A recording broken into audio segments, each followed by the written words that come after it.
नमस्कार दोस्तों, स्वागत है आपका आपके अपने चैनल कॉमर्स देव में। और आज हम शुरू करने वाले हैं अपना टॉपिक नंबर 3, जिसमें आज अपना टॉपिक होगा बजट घाटा, राजकोषीय घाटा, प्राथमिक घाटा और राजस्व घाटा। तो ये 4 घाटे आपने कई बार अखबारों में सुने होंगे, जो कि सरकारी घाटे होते हैं और आपको इनका मतलब कई बार जानने का प्रयास किया होगा। चलिए जानते हैं आज हम इन चारों घाटों का मतलब। लेकिन इन चारों घाटों का मतलब जानने से पहले आज हमें सबसे पहले पहला टॉपिक लेना होगा बजट। आखिर ये बजट होता क्या है? बजट शब्द फ्रांस के बोगेट शब्द से उत्पन्न है और इसका मतलब होता है आय और उसके व्यय की सूची, यानी एक ऐसी सूची जहां पे आय और व्यय का समालेखन किया गया हो। भारत सरकार हर साल इन बजट को लेकर के आती है, जहां भारत सरकार के आय या प्राप्तियां और उसके व्यय लिखे हुए होते हैं। आइए जानते हैं बजट के कुछ पार्ट्स। बजट में एक तरफ प्राप्तियां होती है और दूसरी तरफ व्यय होते हैं, या एक्सपेंडिचर इंग्लिश में इन्हें बोल सकते हैं। बजट में जो प्राप्तियां होती है वो 2 प्रकार की होती है। पहली आयगत प्राप्तियां। अब जानते हैं कि आयगत प्राप्तियां क्या होती है, लेकिन उससे पहले एक और इसका एक प्रकार है, वो है पूंजीगत प्राप्तियां। तो आयगत प्राप्तियां और पूंजीगत प्राप्तियां, इनमें क्या डिफरेंस होता है और ये क्या होती है, चलिए जानते हैं। आयगत प्राप्तियां वो प्राप्तियां होती है जिसमें जैसे कि टैक्स कलेक्शन हुआ, या जो कि इंटरेस्ट रिसीव हुआ गवर्नमेंट को, मतलब ऐसी प्राप्तियां जो किसी संपत्तियों को बेचने से नहीं आ रही है या फिर किसी भी लाइबिलिटी को इनकर करके नहीं आ रही है, यानी कोई उधार लेकर के नहीं आ रही है। यानी अगर मैं एक सरल शब्दों में कहूं कि जो पूंजीगत प्राप्तियां नहीं है वो आयगत प्राप्तियां है, और जो पूंजीगत प्राप्तियां है वो क्या है? वो है या तो आप किसी संपत्ति को बेच करके लेके आ रहे हो वो, या फिर कोई उधार लेकर के आ रहे हो वो। तो ये 2 पूंजीगत प्राप्तियां है, और जो ये दोनों नहीं है वो आयगत प्राप्तियां है। जैसे आपके पास जो सरकार के पास जो टैक्स जाता है वो आयगत प्राप्ति है। आयगत प्राप्ति का एक और नाम है, वो है राजस्व प्राप्ति। तो इस तरीके से प्राप्तियां जो है, या आय मैं कह सकता हूँ सरकार की इन 2 तरीकों से होती है। एक आयगत प्राप्तियां या राजस्व आय, या पूंजीगत प्राप्तियां। अब बात करते हैं व्यय के बारे में। व्यय भी 2 तरीके के होते हैं। आयगत व्यय, इनका वैसे एक और नाम है वो है राजस्व व्यय, ठीक है। और दूसरा पूंजीगत व्यय, सेम वैसे ही। पूंजीगत व्यय क्या होंगे? जैसे सरकार ने रोड बनाए, या सरकार ने जो रेलवे लाइन बनाई, मतलब सरकार ने जो डेवलपमेंट किए यहाँ, या जैसे कोई एसेट्स के ऊपर जो डेवलपमेंट किए जा रहे हैं, इसमें भारत सरकार की कोई एसेट्स क्रिएट हो रही है, कोई संपत्ति जो है क्रिएट हो रही है, संपत्ति का सृजन हो रहा है, या भारत सरकार ने कोई पिछली लायबिलिटी, पिछली देनदारियों को पे किया है। जैसे भारत सरकार से कोई पैसा मांगता था कोई दूसरा देश, या भारत सरकार के कोई बैंक जो है मांगते थे पैसे, तो अगर उनको उसने पेमेंट किया है तो ये हो गया पूंजीगत व्यय। उसके बाद वापस वही आयगत व्यय या राजस्व व्यय कौन? जो पूंजीगत व्यय नहीं है, जो अपने हर साल भारत सरकार के इनकर होते हैं। जैसे सैलरी, पुलिस वालों को सैलरी, या जो अपने मिलिट्री है वहां पे उनकी जो सैलरी है, या उनके जो या फिर जैसे सरकार की सब्सिडीज जो देती है सरकार, तो इस तरीके के जो कई सारे खर्चे हैं वो आयगत व्यय कहलाते हैं।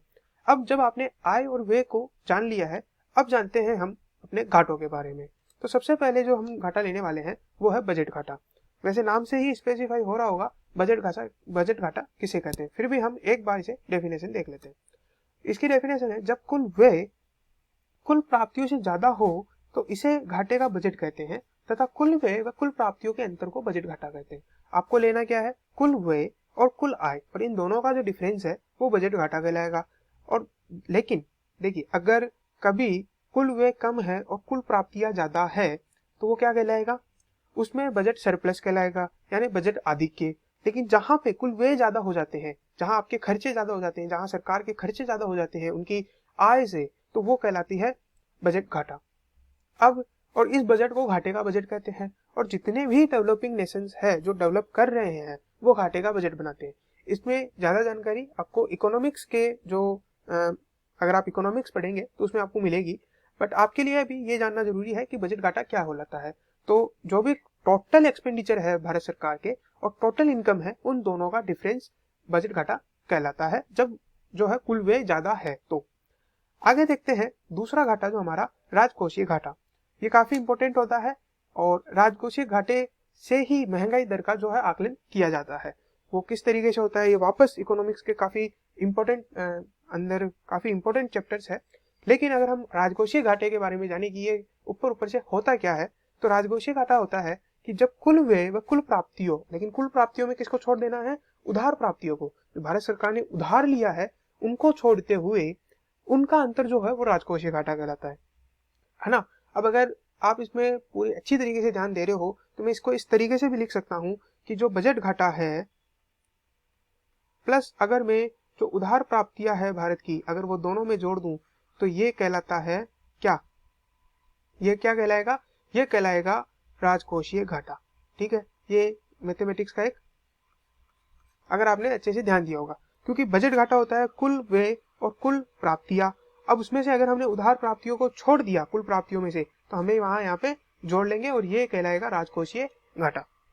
अब ऐसा क्यों निकाला जाता है, क्योंकि सरकार को ये देखना होता है कि मुझे कितनी पैसों की जरूरत पड़ने वाली है अपने एक्सपेंडिचर को करने के लिए, है ना, तो मुझे कितने रुपए उधार लेने पड़ेंगे।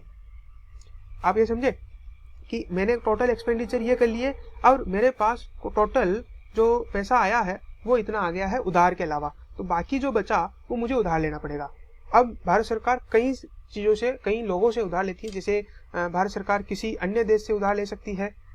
भारत सरकार क्या करती है, अपने ही जो देश के नागरिक है उनसे उधार ले सकती है, और या फिर भारत सरकार आरबीआई से उधार ले सकती है। और आरबीआई के पास पैसा कहाँ से आता है, या तो आरबीआई नोटों का निर्गमन करके पैसा, ठीक है, ले सकती है, या फिर आरबीआई के अपने एक सोर्स होते हैं जहां से वो पैसे जो है निकालती है और भारत सरकार को देती है, क्योंकि भारत सरकार का केवल एक ही बैंक है, वो है आरबीआई।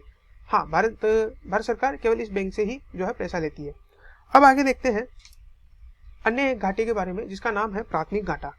अब सर ये प्राथमिक घाटा क्या होता है, तो प्राथमिक घाटा होता है कि जब राजकोषीय घाटे में से ऋणों पर ब्याज को घटाया जाता है तो उसे प्राथमिक घाटा कहते हैं।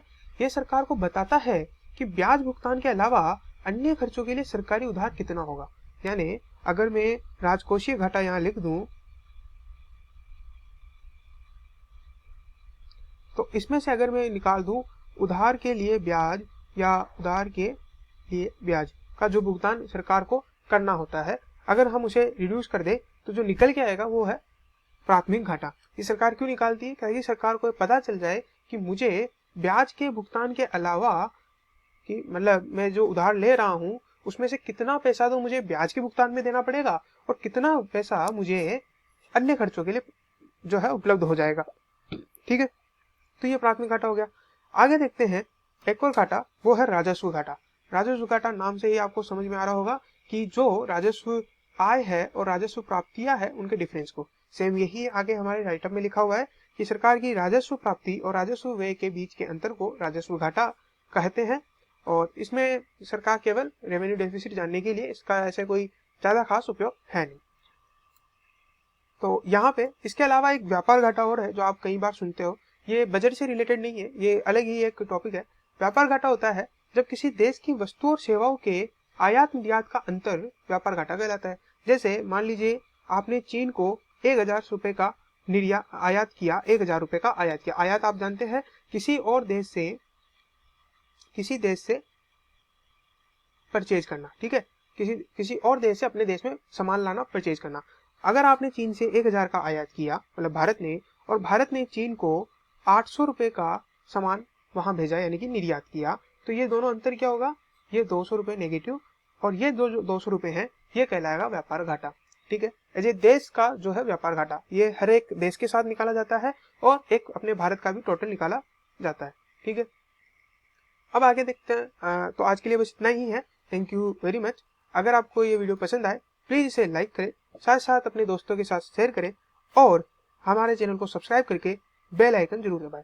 अगर आपको इस वीडियो में कुछ और जानना हो प्लीज कमेंट बॉक्स में हमें बताएं। साथ ही साथ हमारा अगला टॉपिक किस बारे में हो वो भी आप हमें कमेंट बॉक्स में बता सकते हैं। थैंक यू वेरी मच एक बार फिर से, और गुड डे, गुड बाय।